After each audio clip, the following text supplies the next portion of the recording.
Miqueias, capítulo 7, a partir do verso de número 11. No primeiro encontro que nós tivemos aqui, nós falamos sobre o clamor do profeta, quando ele percebia que tudo que estava ao seu redor eram dificuldades.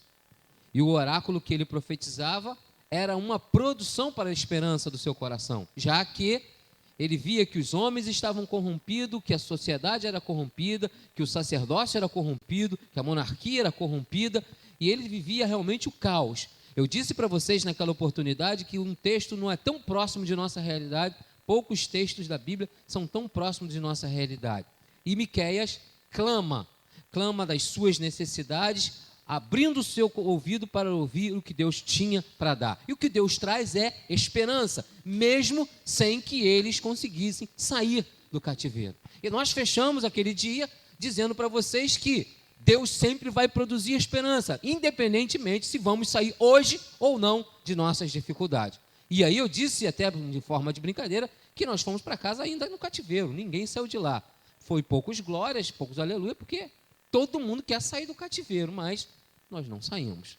No segundo encontro que nós tivemos, a partir do verso de número 8, nós dissemos que ele agora é um homem que conserva no coração a esperança. E, a partir disso daí, o que acontece com ele? Ele então se reconhece. Lá no cativeiro ele acha quem ele é. Ele sabe quem são os seus inimigos. E ele abre o texto dizendo, ó inimiga minha. É diferente. Ele sabe agora quem ele é. E o que ele está declarando, entre tantas coisas, quando nós contextualizamos isso com uma espiritualidade comum e local, ele não está falando dos caldeus, da Babilônia que o oprimia. Não, ele está falando agora de si mesmo, das suas próprias dificuldades. O que levou ao cativeiro? O que levou o povo de Israel a viver o que estavam vivendo? E ele diz, ó inimiga minha. E ele vai dizer, olha, não adianta zombar de mim, porque eu sei porque estou vivendo. Diz, se eu estiver em trevas, o Senhor é a minha luz. E ele vai dizer o seguinte, não adianta vocês se vangloriar, porque eu não estou aqui porque vocês querem, porque eu pequei, e eu sei qual é a ira de Deus, mas eu sei que o Senhor vai me dar livramento. E ele chega a dizer, ó, não precisa zombar, porque ainda vou ver vocês como a lama e pisarei por cima disso tudo. Eu disse na oportunidade de vocês que essa, na verdade, é a lama da consciência, não é verdade? É a lama do nosso existencialismo. Nós precisamos estar no Senhor para trilhar um caminho sobre as nossas dificuldades. Há pessoas que têm problemas com muitas coisas. Para uns é fácil, para outros são difíceis. Mas temos que conservar no coração essa essência da manifestação do Espírito Santo que nos faz saber quem somos, tratados em nossos cativeiros, conhecedores de nossas dificuldades e tratados pelo Espírito Santo. Deus está conosco e ainda nos fará trilhar sobre a lama daquilo que um dia nos oprimiu. Passar por cima, é como lama, e nós vamos deixando as pegadas de testemunho. Lembra? Eu disse para vocês que isso chama-se pegadas do milagre. Passar por cima de nossas dificuldades. O álcool, o cigarro, a prostituição, as vaidades, as mentiras, o dinheiro fácil, isso não mais nos incomoda. Fomos libertos pelo nosso Senhor Deus. E disse para vocês que muitas das vezes o grande sentido do cativeiro não é sair de lá, é ter um encontro com Deus. Porque muitos ficaram lá, casaram, cresceram, construíram vida e nem quiseram retornar. Mas mesmo assim, continuaram vivendo a esperança da experiência produzida pelo Espírito Santo ou pelo Espírito de Deus, o Espírito Eterno. A partir do verso de número 11, ele tem algo que nós poderíamos chamar de restauração. Ele começa então agora a vivenciar esse processo da restauração. Dia de reconstruir as tuas muralhas. Dia esse em que estenderão as tuas fronteiras. Um pouco diferente? Ou bastante diferente? Dia de reconstruir as tuas muralhas. Dia esse em que estenderão as tuas fronteiras. Deixa eu falar uma coisa para vocês. Essa é uma profecia que ela mistura pré-exílica, exílica e seria uma profecia pós-exílica.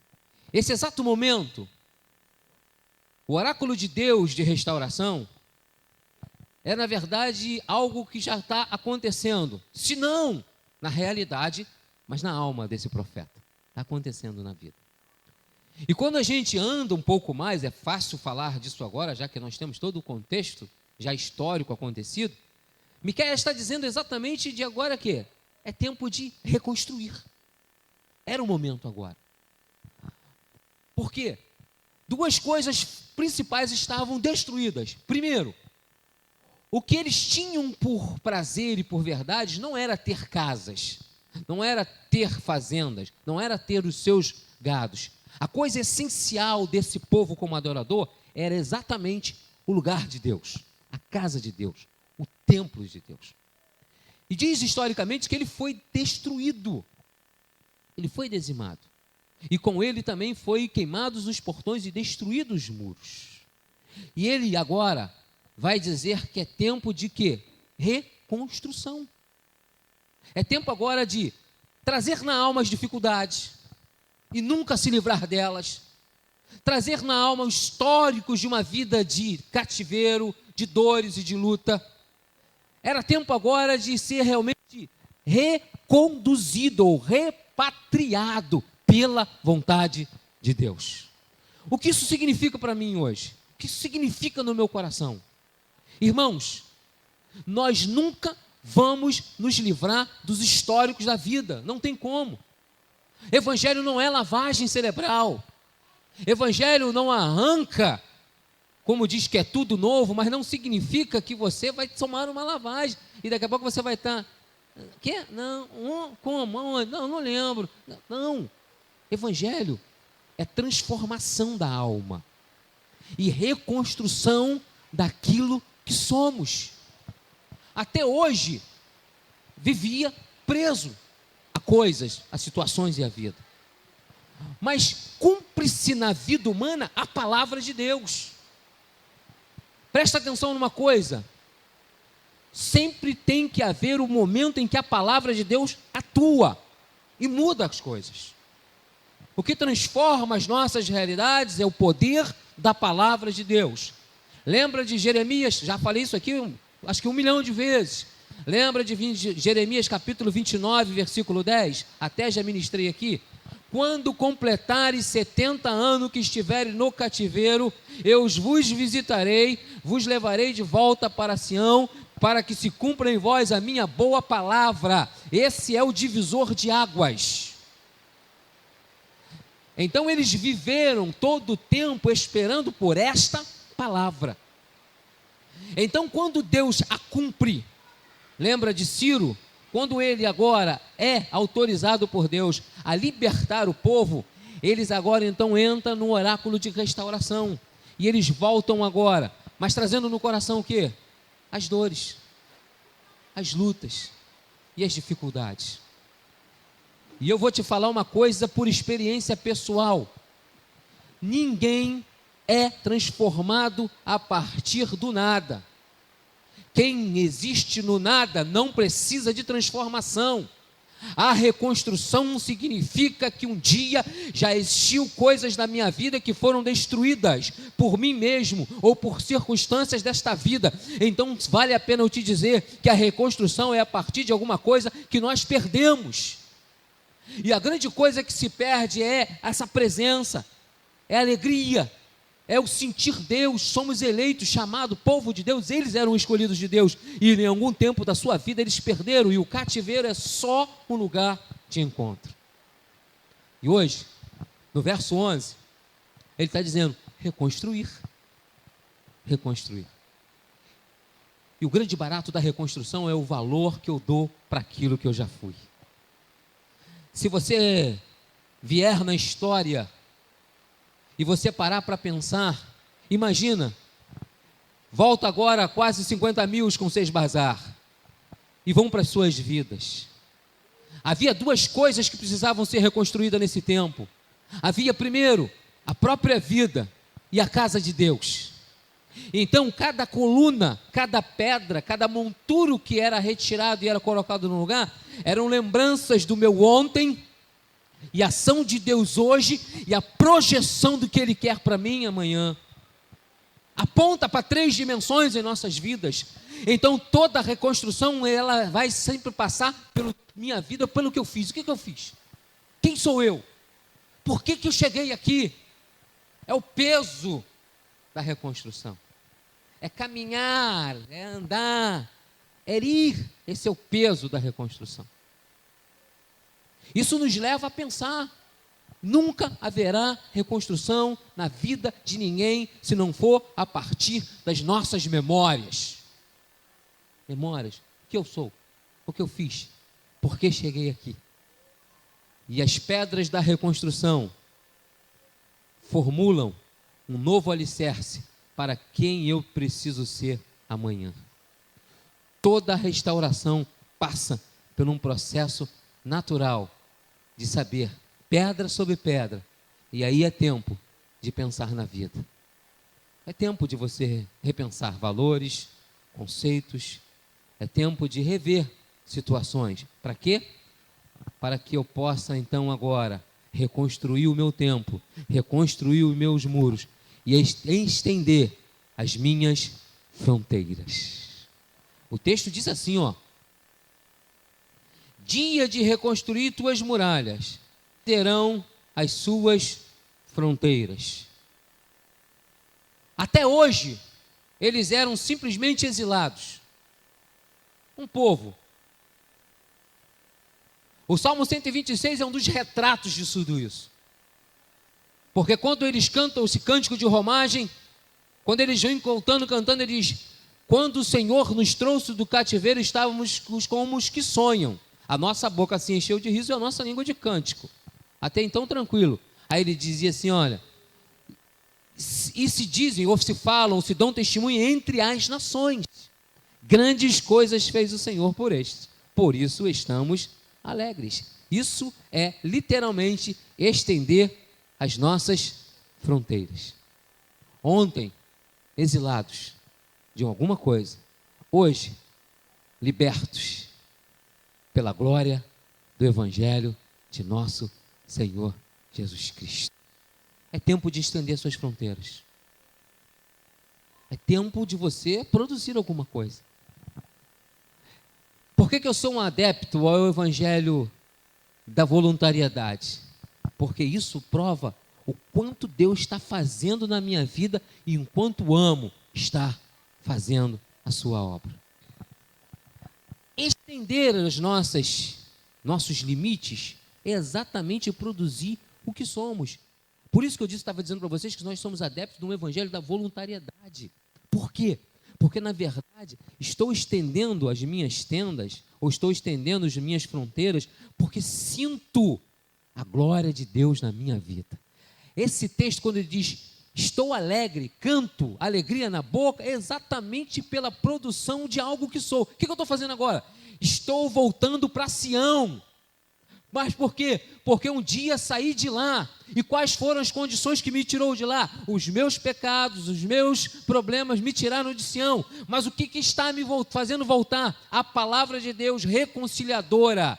A palavra de Deus perdoadora. A palavra de Deus restauradora. Então voltar do cativeiro é uma questão de alargar, avançar, ir adiante nas fronteiras. Vamos lá, 12. O que diz o 12?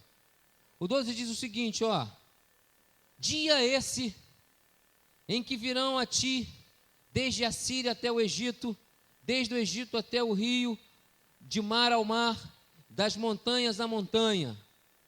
O país se tornará uma desolação por causa de seus habitantes, como fruto de suas ações. Mas aí, o verso de número 14 diz: apacenta o teu povo com teu cajado, o rebanho de sua herança, que mora sozinho na floresta, em meio a uma terra frutífera, que passeia em Bazã e em Gileade, como nós nos dias antigos.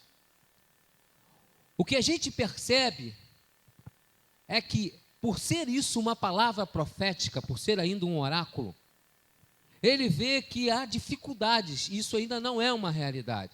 Então, quando ele diz aqui de que virão, é porque há esse testemunho, há as coisas que vão acontecendo mediante o que Deus está fazendo, um povo que vai voltando. E o Salmo vai dizer que pessoas estão presenciando isso, estão vendo isso, estão vivendo isso. Então, quando ele diz que haverá pessoas de um lado para o outro, é porque agora, tempo de peregrinação, se o templo vai ser restaurado, volta-se a adoração. Se agora Deus volta a ter o seu lugar de habitação, pessoas de todos os lugares voltam a viver a presença de Deus. Em contrapartida, fora da presença de Deus, entre tantas coisas que ele quer dizer, ele está dizendo que fora disso, fora dessa presença de Deus, a vida continua em dissolação, em dificuldade, em ruínas. Os conquistadores dessa época nunca pararam de dizimar o povo, nunca.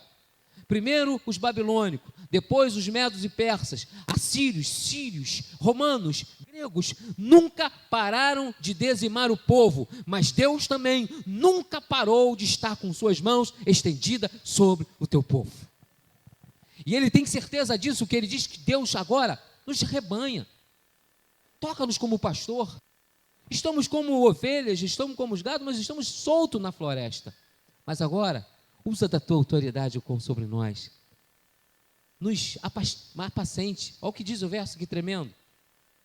Apacenta, o verso 14, apacenta o teu povo com o teu cajado. Apacenta o teu povo com o teu cajado. O que significa? A gente às vezes quer sair da linha, às vezes a gente quer pegar outros atalhos, queremos pegar outros caminhos, mas Deus está aqui, ó. Volta, Tony, volta, apacenta-te com o teu cajado. É necessário que hoje eu tenha consciência de que eu sou um ser apacentado pelo Senhor Jesus. Ele cuida da tua vida. Ele cuida da tua vida. Apacenta. O que isso quer dizer em tantas coisas? Retornar parecia até um ato natural pelo tempo. Parece. Já cumpriu os 70 anos. Vamos voltar. Parece. Retornar parece um ato natural do tempo. Mas é a palavra de Deus. E infelizmente, quando eles chegam, cada um vai fazer o que é o seu, cada um vai cuidar das suas coisas. Cada um queria fazer o que achava que era bom fazer, mas era tempo de reconstruir a vida e automaticamente reconstruir a casa de Deus. E aí? Mas como ouvir isso, se não for diante de alguém que nos possa conduzir? Evangelho, na verdade, é exatamente isso, um cajado de pastor que nos mantém no aprisco, numa linha, numa sequência, num meio-fim. Isso é Evangelho de Jesus Cristo. Voltar, a gente volta. Fazer o percurso de volta, a gente pode conseguir fazer. A palavra cumpre, a gente retorna. Vamos construir o que achamos que temos que construir. O templo pode estar restaurado. Os muros podem estar levantados. Mas falta, na verdade, a ação direta de uma intimidade com Deus. Porque quando ele diz que ele se sente uma ovelha e precisa ser pastoreado, era aquela essência mesmo de que Davi vai dizer: deita-me faz em verdes pastos, guia-me mansamente a águas tranquilas, refrigera minha alma, guia-me por amor do seu nome. Há um cuidado, ao trato, eu chamo, eu tiro os carrapichos, eu saro as feridas, eu fico na porta do aprisco com a minha vara batendo em cada ovelha que entra, porque se o lobo entrar junto, eu sei que é ele, porque a ovelha toma uma pancada, bota-se, murcha a orelha e vai quietinha para dentro, e o lobo, quando levava a pancada, mostrava os dentes, e o pastor então matava ele com o seu cajado. Esse é a condução do Espírito de Deus. E o barato desse texto que isso é a vontade de Deus, mas é também a vontade do homem. Uma das maiores dificuldades da espiritualidade atual é que, na maioria das vezes, a gente deixa com que as coisas aconteçam só em meio à vontade da igreja, ou se a gente quer dizer, na vontade de Deus, mas a gente precisa querer andar segundo a direção do Espírito Santo de Deus. Sabe por quê, meu irmão?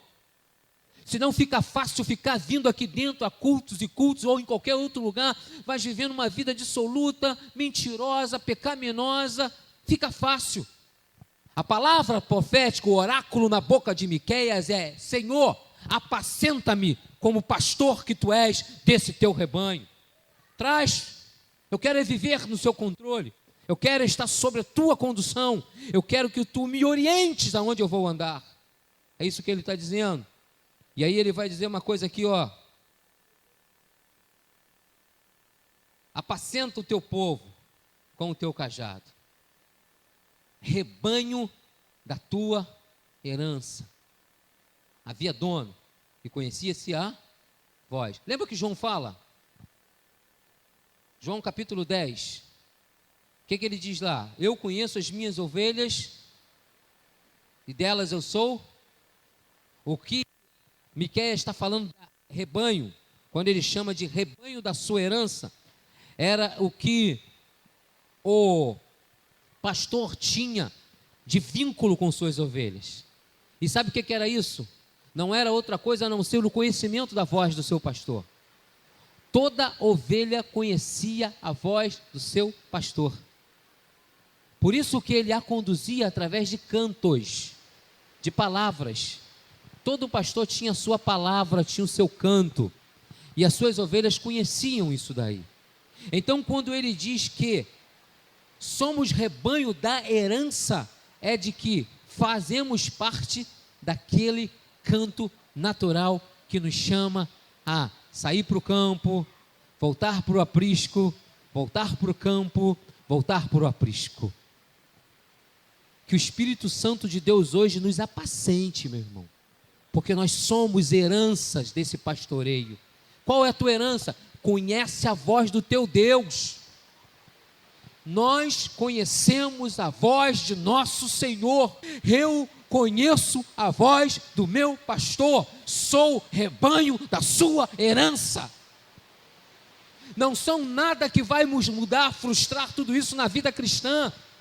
Não são as coisas que estão acontecendo, o que faz nos continuar caminhando, é porque nós somos herança de um pastoreio. Quem nos chamou desde pequeno, a primeira coisa que uma ovelha via quando ela nascia, era o seu pastor, porque diz os textos históricos, que ele acompanhava o seu nascimento, a pegava, a secava, e como um dia como hoje, olha, uma noite como essa chuvosa, ela nascia em meio a uma chuva dessa, mas lá estava o pastor com o seu couro, e a pegava, e a enrolava, e então a conduzia. Então a primeira coisa que ela ouvia era a voz do seu pastor.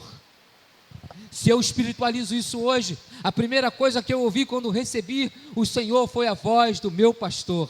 Me tirou, quando eu nasci para a glória dele, quando ele me chamou para a vida eterna, quando ele me deu a herança desse pastoreio, a primeira coisa que eu ouvi foi a voz dele cuidando, e ele já me disse o seu canto, a sua forma de me chamar. Então eu posso hoje trilhar, e você pode trilhar hoje em meio ao pecado, você pode viver em meio aos lugares pecaminosos, porque você vai passar por cima dele como lama, porque você é herança do pastoreio eterno de nosso Deus.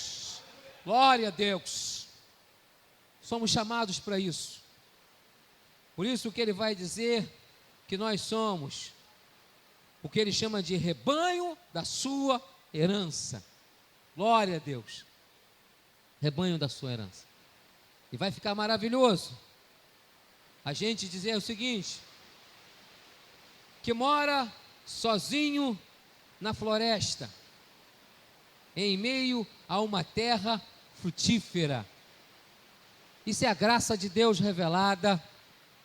Isso é o prazer de estar na comunhão de Deus, a felicidade que acontece em viver em comunhão com o Senhor.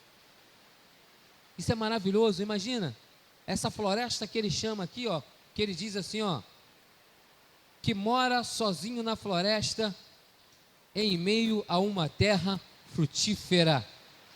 É o prazer de viver num lugar realmente maravilhoso. Essa é a presença de Deus. E ele encerra esse verso 14, dizendo que pastem em Bazã e em Gileade, como nos tempos antigos. Duas coisas é interessante aqui para a gente encerrar. Ele diz que esse rebanho é como se estivesse pastando em Bazã e em Gileade. Qual a relevância? E diz que isso é como nos tempos antigos. Qual é a relevância disso? Bazã era um lugar de terra fértil, aonde vivia tinha belas pradarias, e aonde o gado tinha um alimento fértil, rio, úmido. Então, você vai ver que Amós fala que os judeus do seu tempo pareciam vaca de Bazã, gordos, inchados, de bom trato. E Gileade era um lugar onde havia o bálsamo, lembra do azeite curativo, aonde o gado era tratado, aonde as ovelhas eram tratadas, eram gordas, peludas e sempre tratadas. Se tinha algum tipo de queda, se havia algum tipo de corte, lá estava o bálsamo de Gileade, que sarava. E por que nos tempos antigos? Porque isso é algo que é muito comum antes do cativeiro babilônico, antes da grande dor, antes da grande dificuldade.